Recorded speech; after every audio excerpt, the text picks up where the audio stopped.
I skipped my mother-in-law's funeral after she warned me she was poisoned. Then I exposed my sister-in-law's full murder plot. In a residential neighborhood on the outskirts of San Diego, California, a single-story house surrounded by a white picket fence stood quietly. Every first Sunday of the month, this house would fill with the warm laughter of family. This was Dorothy Thompson's home. "Emma, could you help me with that casserole?" Hearing the voice from the kitchen, Emma smiled and stood up. She worked as a nurse at the local general hospital but treasured the time she spent with her mother-in-law above all else. Though she had been married for 5 years, Dorothy had treated her like a real daughter from the very beginning. As Emma received the steaming casserole dish, she admired Dorothy's efficiency. Her movements were quick and precise, and her cooking skills were acknowledged by everyone in the family. With her graying hair neatly arranged and wearing an apron, she truly embodied the ideal mother figure. "Michael, is the table setting ready?" Her husband's voice came back from the living room, almost finished. Michael worked in design at a local aerospace company. Tall, with a gentle personality, he was known for being devoted to his mother. Even after graduating from college, he had chosen to live near his childhood home. And after marriage, he continued to visit his mother every week. The front door burst open with energy. "I'm home. Sorry I'm late." Jessica's cheerful voice echoed throughout the house. She worked as a sales clerk at a boutique downtown. 3 years ago, after her divorce, she had moved back home and continued living with her mother. "Jessie, welcome home." "Was it busy today?"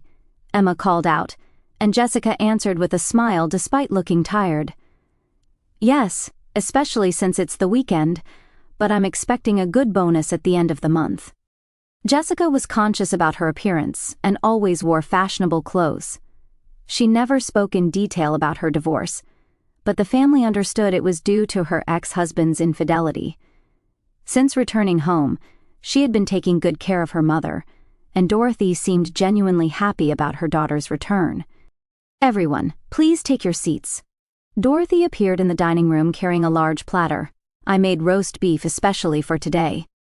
The 4 gathered around the round dining table. This scene had continued unchanged for 5 years.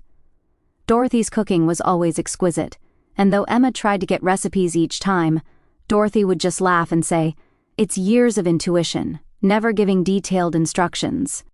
"Your cooking is truly delicious, Mother. I hope I can learn to cook for my family like this someday." At Emma's words, Dorothy smiled happily. "Emma, you're already quite good. Michael is always bragging about you." Michael looked at his mother with embarrassment. "You don't have to say things like that, but it's true. You found yourself a wonderful wife." Jessica raised her wine glass. "Here's to Mother's cooking and Emma's dedicated work as a nurse, and to Michael's promotion too," Dorothy added. Last month, Michael was promoted to chief engineer of his department. As the glasses clinked together, Emma once again felt the warmth of this family. Her own parents lived on the East Coast, and she saw them only once a year, but at Dorothy's house, she could have family time like this every month. As the meal progressed, Jessica talked about her recent work. New designer brands have been coming in, and sales are doing well, but customer demands are getting more demanding too. That must be tough. Dorothy looked at her daughter with concern. "Don't overdo it." "I'm fine." When dessert time came, Dorothy brought out homemade apple pie. "This is Emma's favorite, isn't it?" "I'm truly happy. Even when I come home tired from the hospital, remembering this taste gives me energy." At Emma's words, everyone around the table showed warm smiles. Such casual conversations and thoughtfulness deepened this family's bonds. After dinner, the 4 spent time in the living room drinking coffee, watching TV, and sharing updates about their lives. When it got late and it was time for Michael and Emma to go home, Dorothy came out to the entrance to see them off. "As always, drive carefully. I'm looking forward to next month." In the car, Emma said to Michael, "Your mother is truly wonderful. We're so blessed." "That's right. Mom is our pride," Michael answered with satisfaction. On Monday morning, Emma had just returned home after finishing her night shift at the hospital. After taking a shower just as she was about to lie down in bed, her cell phone rang loudly. Looking at the clock, it was 6:30 a.m. Someone calling this early in the morning must mean a real emergency. Jessica's name appeared on the screen. Emma answered the phone with a bad feeling. "Jessie, what's wrong? Calling so early." From the other end of the phone, she could hear Jessica's trembling voice. "Emma, something terrible has happened. Mom collapsed." Emma felt as if her heart stopped for a moment. "What did you say? What do you mean?" "I called an ambulance. We're heading to St. Mary's Hospital right now. Please come right away." Jessica's voice was shaking with tears. Emma instantly regained her composure as a nurse and tried to get details. "Jessie, calm down. What was the situation? Was she conscious?" "When I woke up this morning and brought breakfast to Mom's room, she was collapsed beside her bed. She wouldn't respond when I called to her. The paramedics are doing CPR, but..." Emma was already changing clothes as she answered. "I understand. I'll contact Michael too, and we'll head to the hospital right away." After hanging up, Emma shook Michael awake beside her. "Michael, wake up. Your mother collapsed. We have to go to the hospital." Michael couldn't understand the situation for a moment. But seeing Emma's serious expression, he immediately grasped the gravity of the situation. "Mom, why?" "I don't know the details, but Jessica called an ambulance and she was taken to St. Mary's Hospital." The two quickly got ready and drove to the hospital. The usual 20-minute drive took over 30 minutes due to morning traffic. Michael kept checking the clock while driving. "She was so healthy just yesterday," Michael murmured. "I hope this is some kind of mistake." Emma gripped her husband's hand tightly. "Your mother is a strong woman. I'm sure she'll be fine." However, anxiety was swirling in Emma's heart. Having experienced numerous emergencies as a nurse, she understood how serious an early morning cardiac arrest could be. When they arrived at the hospital, Jessica was crying uncontrollably in the waiting room. Her face was distorted with tears and worry. "Jessie!" Emma rushed over, and Jessica buried her face in the chest of her sister-in-law, whom she looked up to like a sister. "Emma, the doctor won't tell me anything yet, just that the situation is serious." Michael went to the reception desk to inquire about his mother's condition. After a while, an emergency room doctor came over. The expression of the middle-aged male doctor in the white coat was heavy, and Emma instantly sensed the worst-case scenario. "You're Mrs. Thompson's family, aren't you?" the doctor said quietly. "Please sit down." With these words, Emma understood everything. Working as a nurse, she knew what it meant when doctors used this expression. "I'm very sorry. Mrs. Dorothy Thompson passed away at 7:15 a.m. due to acute myocardial infarction." Jessica's scream echoed through the waiting room. "That's a lie. That can't be true. She was so healthy just yesterday." Michael collapsed into a chair. His face lost all color, showing an expression of disbelief. The doctor continued with a sympathetic expression. "It was a massive heart attack. It likely occurred during sleep. She probably felt very little pain." Emma suppressed her own emotions and tried to support the family using her experience as a nurse. However, she herself was struck by deep sadness. Dorothy had loved her like a real mother. "Can we see her?" Emma asked the doctor. "Of course. However, there are some administrative procedures first." The next several hours were spent filling out paperwork and making phone calls. Michael's father had died 10 years ago, and they needed to contact Dorothy's siblings and relatives. Jessica was too emotional to make practical decisions. "I want to decorate the funeral with Mom's favorite white roses," Jessica said while wiping away tears. Mom was always growing white roses in her garden. Emma nodded. "Yes, I'm sure she would be happy about that." There were many things to do: contacting the funeral home, notifying relatives of the death, contacting workplaces.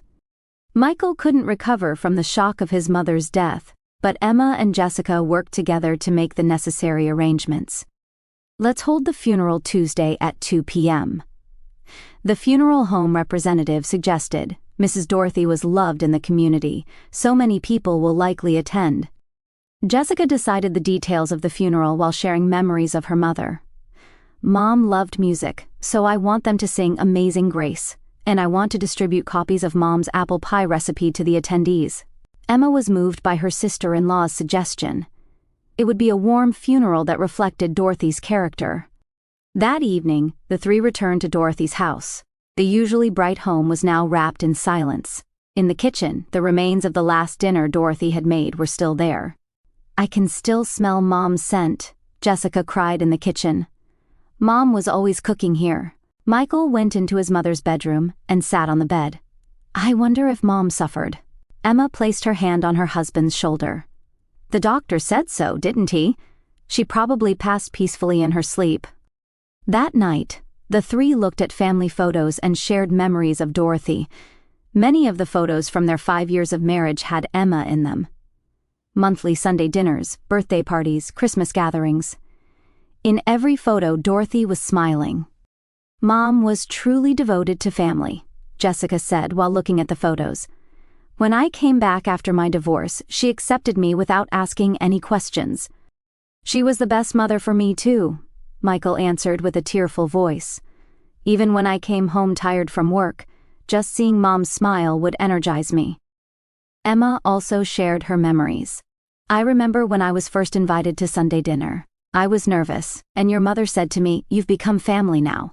Those words made me so happy." The night before the funeral, the three finalized the arrangements for the next day. Greeting relatives, flower arrangements, meal preparations. Everything was ready. "Tomorrow, many people who loved Mom will surely come," Jessica said. Mom was truly loved. Emma and Michael nodded. Dorothy had been a beloved figure, both as a former elementary school teacher and among the neighbors. Many people would surely come to say their final goodbye. "Let's make tomorrow the best funeral for Mom," Emma said, looking at the two. A warm farewell that would make her proud. The three joined hands. The next morning, Emma was pulling up the zipper of her black dress while looking at her tired face in the mirror. The sleepless night had ended. "Michael, are you ready?" Emma called from the bedroom, and her husband answered while putting on his black suit. "Almost finished." Emma was organizing the day's schedule in her head while applying lipstick at the vanity. Arrive at the funeral home at 10 a.m. to help greet relatives. The funeral would start at 2 p.m., followed by the burial service, a simple meal with family only in the evening. It would be a long day. "Emma?" Michael's voice was strangely quiet. "I'm not going." Emma stopped her hand at the vanity. "What did you say?" "I'm not going to Mom's funeral," Michael repeated in a tone as if he were talking about the weather while tying his necktie. Emma turned around. "What are you saying? It's your mother's funeral. It's our last goodbye." "I know, but I'm not going." Emma stared at her husband in disbelief. They had been preparing for the funeral together until last night. So why was he suddenly saying this? "Michael, you're not thinking clearly. You're in shock and can't make normal judgments," Emma said gently, trying to reason with him. "But we have to go for your mother's sake. Jessica and all the relatives are waiting for you." Michael turned toward Emma. His eyes held a seriousness she had never seen before. "Just stay home. Trust me." "Trust you about what?" Emma's voice rose. "Explain it to me. Why are you suddenly saying you won't go?" "I can't explain right now. But please stay home today." Emma was filled with anger and confusion. "What am I supposed to tell Jessica?" "I won't explain why, but we're not coming to the funeral? I can't say something like that." Michael stood by the window looking outside. "Tell Jessica some appropriate excuse, that I suddenly got sick or something. You want me to lie?" Emma stood up and approached her husband. "Michael, what's happening? You were normal until last night." Michael turned around and placed his hands on both of Emma's shoulders. "Emma, trust me. I can't explain in detail right now, but you absolutely must not leave the house today." Emma looked into her husband's eyes. She could see what looked like fear lurking there. He knew something serious. "Does this have to do with your mother's death?" Michael hesitated for a moment. "It's possible." With these words, Emma's anger turned to anxiety. "What do you mean?" "I'll explain later. Just trust me now." Emma's cell phone rang. It was Jessica. "Emma, how are the preparations going?" "I'm already at the funeral home. I'm checking the flower arrangements," Emma answered while staring at Michael. "Jessie, actually, Michael suddenly got sick." "What? Is he okay?" "He seems to have a fever." "I'm really sorry, but we'll have to rest today." After hanging up, Emma felt disgusted with herself for lying. However, looking at Michael's serious expression, she couldn't help but feel there was some serious reason. The clock showed 9 a.m. They were supposed to arrive at the funeral home in 1 hour. Emma took off her black dress and changed into casual clothes. She still couldn't understand the situation, but decided to trust her husband. "Michael, at least tell me what you're worried about. I'll talk later. Let's just stay quietly at home now." At 10 a.m., the reception should have started at the funeral home. Emma looked out the window while reflecting on her memories with Dorothy. Past noon, Michael was pretending to watch TV in the living room, but was actually looking outside the windows vigilantly. Emma was making tea in the kitchen, confused by this abnormal situation. 30 minutes before the funeral was to begin, Emma received a call from Jessica. "Emma, how is Michael feeling? Can't he really come?" "Well, his fever still hasn't gone down. I'm really sorry. I understand. But could my brother-in-law at least say a final goodbye to Mom?" "Jessie, it's impossible right now. We'll definitely visit the grave later." After hanging up, Emma's chest ached with guilt. If Dorothy were alive, what would she think of this situation? At 2 p.m., Michael suddenly stood up and slightly opened the curtain to check outside. "Michael, what exactly are you—" Just then, the doorbell rang. Emma and Michael froze. The doorbell rang once, twice, 3 times continuously. Who could it be? As Emma started to get up, Michael stopped her with his hand. "Absolutely do not open the door." Michael's voice was low and tense.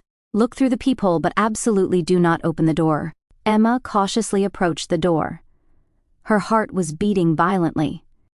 When she looked through the peephole, she saw a large man in a black suit standing at the entrance. The man had closely cropped hair and sharp eyes, and in his hand he was gripping a small black bag. "Michael." Emma's voice was shaking. "There's a man in a black suit. He's carrying some kind of luggage." Michael's face turned pale. "Just as I thought. Who is he?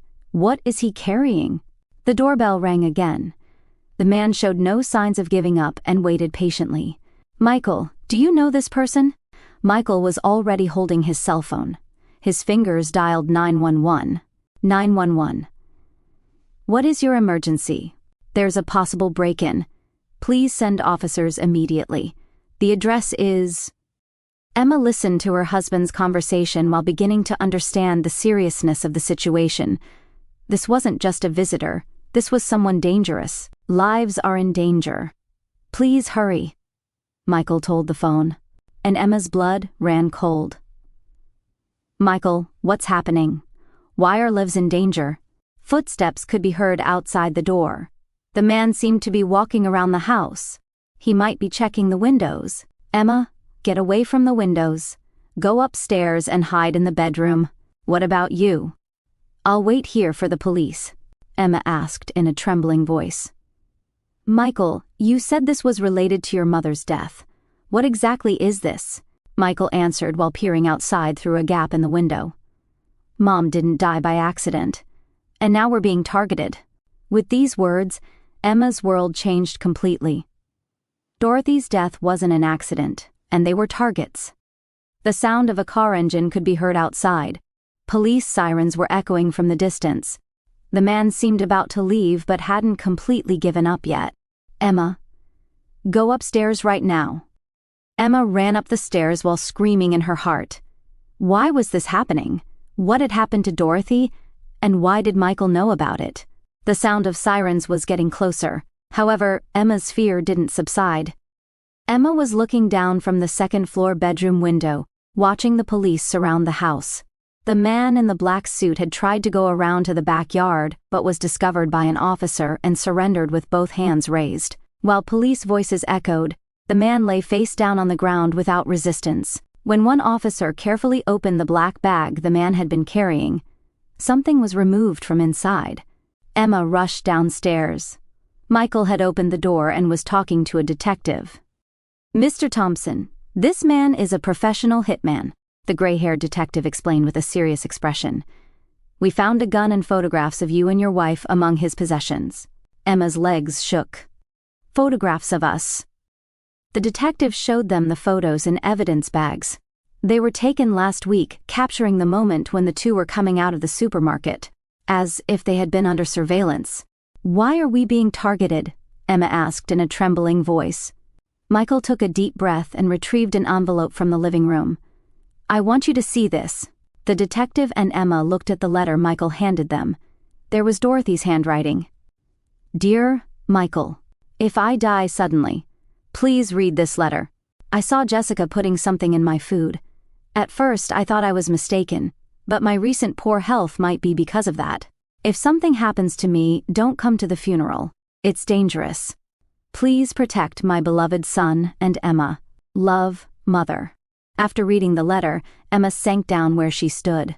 Jessie, that can't be. The detective frowned. When did you receive this letter? 1 week before Mom died, Michael answered. At first I thought it was Mom's imagination, but this letter was so specific. Why didn't you report it to the police? Michael answered painfully. There was no evidence, and to suspect my sister. But when Mom died, I couldn't ignore this letter's warning. The detective took out his cell phone. I'll contact the hospital to re-examine Mrs. Dorothy Thompson's body, including toxicology tests. Just then, another detective came to report the results of the man's interrogation. Detective Dietrich, the suspect, confessed. He was hired by Jessica Thompson to carry out a murder disguised as an accident at the funeral home. Emma listened in disbelief. An accident at the funeral home? The plan was to disguise it as a lighting equipment accident. If the brother and his wife died simultaneously, all the inheritance would go to Jessica Thompson. With the detective's explanation, all the puzzle pieces connected. Jessica had poisoned her mother, then tried to kill the brother and his wife to monopolize the inheritance. About how much money are we talking about? Emma asked. Mrs. Dorothy's house and savings total about $2 million. The main heir was her son Michael.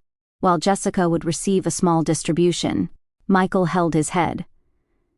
My sister doing something like that. I can't believe it. The detective continued.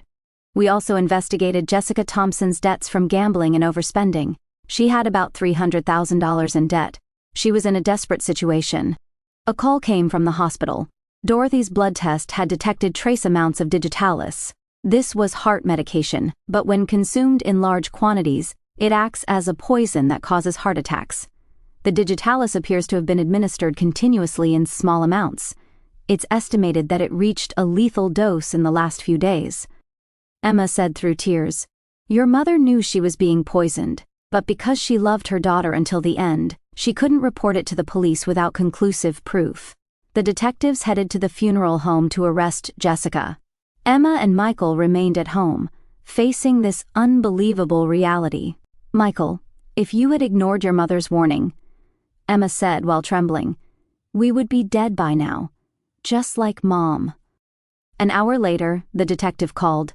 Jessica had been arrested at the funeral home, but she had resisted violently and shouted, Why are you alive? Why didn't you die as planned? I apologize that the arrest had to happen in front of the attendees. The detective apologized. However, urgent arrest was necessary to prevent destruction of evidence. Emma worried about the relatives.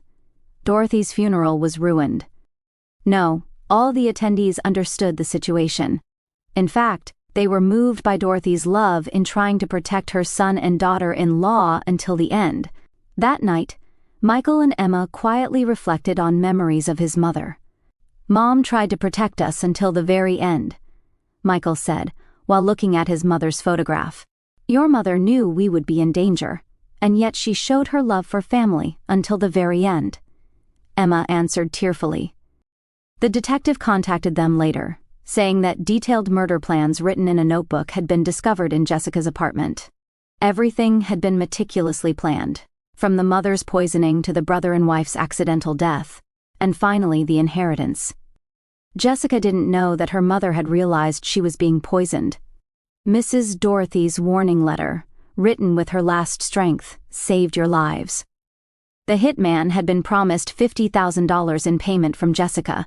He had investigated the funeral home's lighting equipment in advance and planned to drop heavy lighting fixtures in a disguised accident.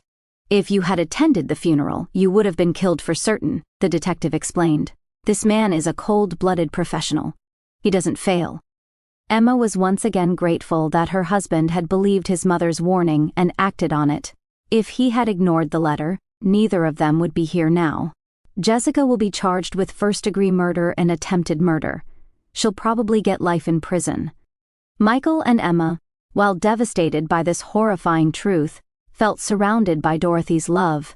She had prioritized the safety of her son and daughter-in-law until her final moment. "Your mother protected us from heaven," Emma murmured. "That's right.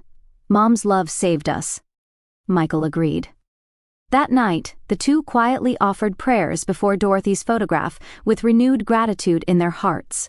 The sadness of losing a loved one and the gratitude for having their lives saved intertwined complexly in their hearts. 6 months later, Emma and Michael were organizing Dorothy's house. Jessica's trial had already ended, and she had been sentenced to life in prison for first-degree murder. At their final meeting in court, Jessica had screamed, "If only you two weren't around, I could have had Mom's love all to myself." At that moment, Emma realized painfully that there had been no love in her sister-in-law, only twisted possessiveness. "Emma, look at this." Michael took out a small diary from Dorothy's bedroom closet. The cover read, "My Thoughts." Emma opened the diary and began reading the sentences written in Dorothy's careful handwriting. "I'm worried about Jessica's debts, but if I ask directly, she gets angry, so I can only watch over her quietly. I don't want to cause trouble for Michael and Emma. But if something happens to me, those two will be fine. True family is determined not by blood relations, but by bonds of the heart." Tears came to Emma's eyes. Dorothy had been thinking about all her family members until the end. Even knowing about Jessica's actions, she couldn't completely abandon her love for her daughter. "Your mother loved Jessica until the end, too." Michael also read the diary and was moved by his mother's deep love. That's just like Mom. No matter what happened, she continued to love her family. On the last page of the diary, this was written, "When I see Michael and Emma laughing happily together, I become happy too. These two can overcome any difficulty. My greatest treasure is this warm family bond." The two decided to sell Dorothy's house and start a new life in a new place. While this house held beautiful memories, terrible memories had also been carved into it. "How about Portland, Oregon?" Michael suggested. "My company has a branch office there, and Emma can work at a new hospital, too." Emma nodded. "I want to live in a new environment, while cherishing memories of your mother." 3 months later, the two moved to a small house on the outskirts of Portland and hung Dorothy's photograph in the living room. Emma began the habit of placing a single white rose in front of the photograph every morning. At their new workplaces, Emma and Michael practiced the true family love they had learned from Dorothy. When colleagues were in trouble, they offered help, and when there were lonely patients, Emma spent special time listening to them. "True family isn't determined only by blood relations," Emma told a new colleague, who nodded deeply. "The most important thing is the bonds of the heart, where people protect each other, even at the cost of their lives." One Sunday morning, the two visited a nearby cemetery. There was a small gravestone with the inscription, "Beloved Mother Dorothy Thompson, a woman who lived for family love." Emma placed a bouquet of white roses while saying, "Mother, we're living well. We practice the importance of love you taught us every day." Michael also placed his hand on the gravestone. "Mom, thank you for protecting us until the end. We won't forget your love." The wind blew, and the petals of the white roses that had been offered danced in the air as if Dorothy were saying thank you. Emma and Michael joined hands and continued walking toward their new life, with the confidence that they could overcome any difficulty together, carrying the true family love inherited from Dorothy in their hearts. The sadness of losing a loved one never completely disappears, but the love received from that person continues to live forever in the heart. Dorothy Thompson's love would continue to shine as beautiful light in her son and daughter-in-law's new life.